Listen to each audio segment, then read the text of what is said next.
Tant d'autres, il s'agit de Satan, Shaitan, le diable, Iblis.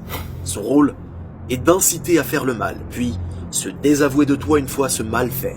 Alors, comment repousser son mal? Voici 5 armes, 5 façons de te protéger contre ton pire ennemi, Satan. Numéro 1. Demander la protection d'Allah.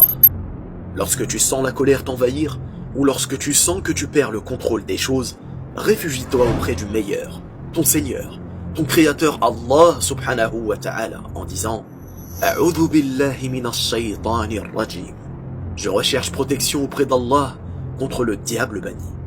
À ce sujet, Allah subhanahu wa ta'ala nous dit dans la sourate Al-A'raf, au verset 200, « Et si jamais le diable t'incite à faire le mal, cherche refuge auprès d'Allah, car il entend et sait tout. » Numéro 2.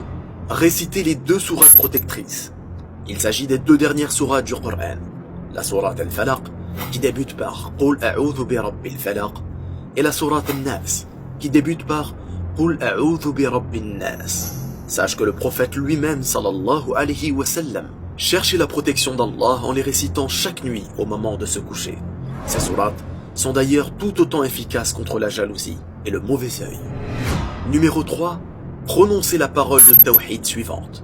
La ilaha illallah wahdahu la sharika la, lahul mulk wa lahul hamd, wa huwa ala kulli shay'in qadir. Il n'y a aucune divinité digne d'être adorée en dehors d'Allah, seul, sans associé, à lui la royauté et la louange, et il est capable de toutes choses. Quelle façon simple et efficace de se protéger. Numéro 4. Les ablutions et la prière. La colère est certes comme une braise dans le cœur.